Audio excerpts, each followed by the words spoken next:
तो जन संघर्ष और आंदोलन लोकतंत्र के का महत्वपूर्ण हिस्सा है। उसके बगैर हम लोकतंत्र की कल्पना नहीं कर सकते। इस चीज को हम लोगों ने नेपाल में जन संघर्ष और बोलीविया का जल युद्ध के माध्यम से समझने का प्रयास किया। इन दोनों देशों में जनता ने आंदोलन किया।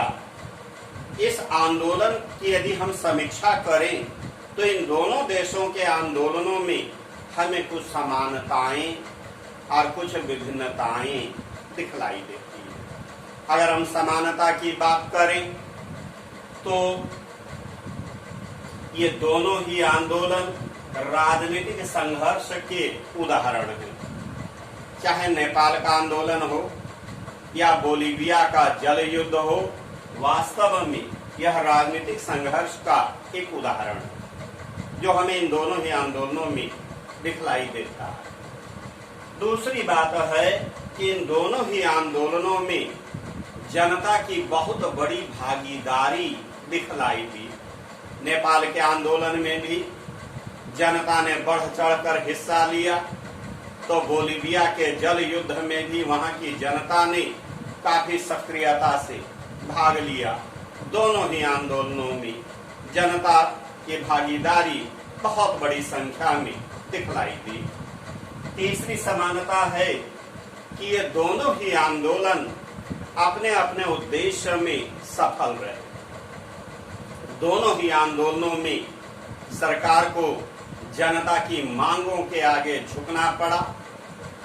जब जनता की मांगे माननी पड़ी और जिस उद्देश्य से जनता ने आंदोलन किए थे वह आंदोलन अपने उद्देश्य में पूरी तरह से सफल रहा।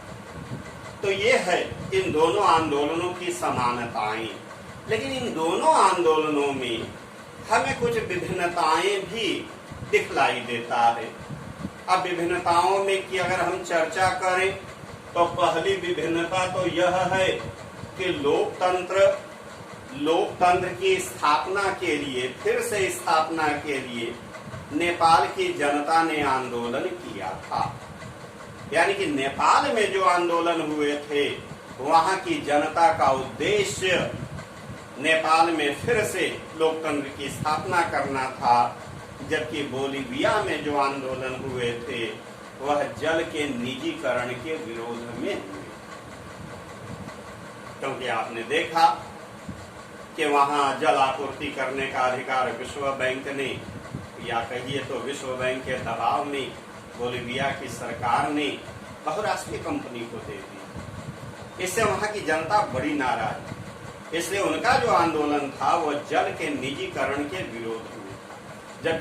जबकि नेपाल में जो आंदोलन हुआ था वह लोकतंत्र की स्थापना के लिए हुआ था। ये विभिन्नता हमें इन दोनों आंदोलनों में दिखलाई देता है। अगर हम तीसरी विभिन्नता की बात करें तो नेपाल में जो आंदोलन हुआ था उसका नेतृत्व 7 राजनीतिक दलों के गठजोड़ ने किया था।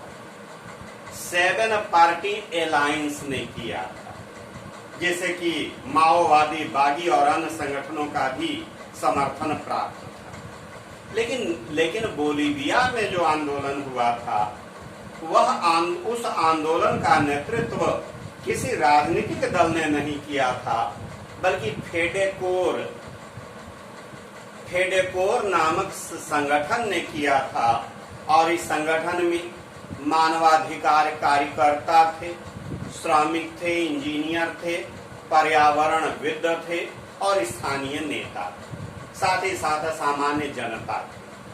तो अगर हम संक्षेप में कहें तो नेपाल का आंदोलन का नेतृत्व एसपीए ने किया था, तो बोलीविया में जल युद्ध का नेतृत्व फेडेकोर नामक संगठन ने किया था।